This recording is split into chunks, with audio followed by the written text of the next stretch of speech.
Hello friends, welcome to Pebbles. நான் இன்னைக்கு செய்ய போறது ஆந்திரா கோவக்காய் துவையல். இது வந்து ரொம்ப ஈஸியா பண்ணலாம்.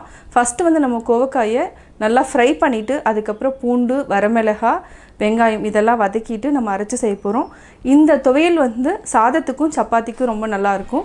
வாங்க எப்படி செய்யறதுன்னு பார்க்கலாம். தேவையான பொருட்கள் நம்ம கோவக்காய் ஒரு 20 எடுத்துக்கலாம். இதுக்கு வந்து வரமிளகாய் 8 வரமிளகாய். உங்களுக்கு காரம் வந்து தேவைப்படுச்சுனா இன்னும் 4 வரமிளகாய் ஆட் பண்ணிக்கலாம். இதுக்கு புளி வந்து சின்ன நெல்லிக்காய் அளவுக்கு எடுத்துருக்கேன். ஒரு 15 வெங்காயம், சின்ன வெங்காயம் எடுத்துக்கலாம். இது வந்து ஆப்ஷனலாக தேவைன்னா ஆட் பண்ணிக்கோங்க, இல்லைனா வேண்டாம். பூண்டு ஒரு 25 பல் எடுத்துருக்குறோம். கருவேப்பிலை தாளிக்கிறதுக்கு. இதுக்கு வந்து கடுகு அரை டீஸ்பூன், சீரகம் அரை டீஸ்பூன், பெருங்காயம் தேவையான அளவு, கல்லுப்பு தான் நம்ம ஆட் பண்ண போகிறோம். இதுக்கு வந்து பொடி டேஸ்ட்டாக இருக்காது, அதனால் கல்லுப்பு. இப்போ எப்படி செய்கிறதுன்னு பார்க்கலாம். கோவக்காயை இந்த மாதிரி ரெண்டாக கட் பண்ணிக்கலாம். அதாவது நல்லா வதங்கணுன்னா நம்ம இந்த மாதிரி ரெண்டாக கட் பண்ணிட்டோன்னா சீக்கிரமாக வதங்கிடும். ஒரு கடாயில் ஃபஸ்ட்டு ஒரு 2 டேபிள் ஸ்பூன் எண்ணெய் விட்டுக்கலாம். எண்ணெய் நல்லா காஞ்சிடுச்சு. இப்போது கோவக்காயை வந்து ஃபஸ்ட்டு வதக்கிக்கலாம். இது வந்து நம்ம சிம்மில் வச்சுட்டு ஒரு மினிமம் வந்து ஒரு 5 நிமிஷம் வரைக்கும் நல்லா வதக்கணும். இது வதங்கினதுக்கப்புறம் நம்ம பூண்டு, வெங்காயம், வரமிளகாய் போட்டு வதக்கிக்கலாம். 3 நிமிஷம் ஆயிடுச்சு. இது வந்து நல்லா தோல் வந்து சுருங்குற அளவுக்கு நம்ம வதக்கிட்டாலே போதும். இது வந்து நம்ம தனியாக எடுத்து வச்சுட்டு வெங்காயம், பூண்டு இதெல்லாமே ஆட் பண்ணிக்கலாம். அதே கடாயில் இன்னொரு டேபிள் ஸ்பூன் எண்ணெய் விட்டுக்கலாம். ஃபஸ்ட்டு பூண்டு, வெங்காயம் பெருசாக இருந்துச்சுன்னா நீங்கள் இந்த மாதிரி ரெண்டாக கூட போட்டுக்கோங்க. நல்லா வதக்கி விடுங்க. இது கூட வரமிளகாய் சிம்மில் வச்சுட்டு நல்லா வதக்கணும். அதாவது ஹை ஃப்ளேமில் வேண்டாம். ஆந்திரா சட்னினாவே காரம் வந்து அதிகமாக எடுத்துக்குவாங்க. இந்த மிளகாயிலேயே காரம் இருக்குது. உங்களுக்கு இன்னும் வந்து காரம் வேணும்னா இன்னும் 2 மிளகாய் ஆட் பண்ணிக்கலாம்.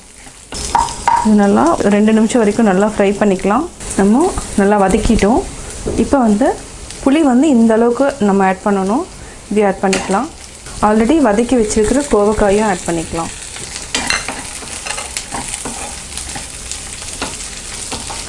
ஒரு 2 நிமிஷம் வரைக்கும் வதக்கிட்டு ஆஃப் பண்ணிக்கலாம். தேவையான அளவு உப்பு. நல்லா வதக்கிட்டோம். இப்போ ஆஃப் பண்ணிவிட்டு ஆற வச்சு அரைச்சிக்கலாம். நல்லா ஆறிடுச்சு. இதை மிக்சியில் போட்டுக்கலாம். உப்பு இருக்கான்னு செக் பண்ணிவிட்டு இப்போ நம்ம அரைச்சி எடுத்துக்கலாம். கோவக்காய் துவையல் நம்ம அரைச்சிட்டோம். இது பார்த்திங்கன்னா கோவக்காய் துவையல் மாதிரியே இருக்காது. நார்மலாக நம்ம தக்காளி சட்னி அதாவது புதினா துவையல் மாதிரி தான் இருக்கும். இப்போ நம்ம வேறு பாத்திரத்தில் மாற்றிக்கலாம். இப்போ நம்ம தாளிச்சிக்கலாம். ஒரு டேபிள் ஸ்பூன் அளவுக்கு எண்ணெய் விட்டுக்கலாம்.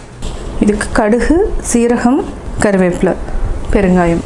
கடுகு, சீரகம் நான் அப்படியே போட்டுக்கலாம். கொஞ்சம் எண்ணெய் காயிட்டோம்.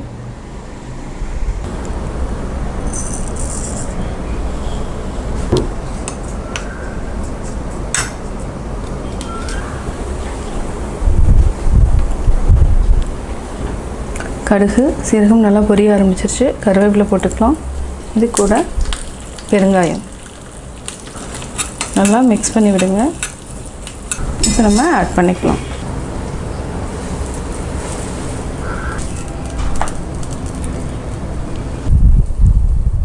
சுவையான ஆந்திரா கோவக்காய் துவையல் ரெடி. நான் ஆந்திரா கோவக்காய் துவையல் எப்படி செஞ்சேங்கிறத பார்த்தீங்க. கட்டாயம் உங்களுக்கு இந்த வீடியோ பிடிச்சிருக்கும். இந்த வீடியோ பிடிச்சதுன்னா லைக் பண்ணுங்கள், ஷேர் பண்ணுங்கள், கமெண்ட் பண்ணுங்கள். மறக்காமல் எங்கள் சேனலை சப்ஸ்கிரைப் பண்ணுங்கள்.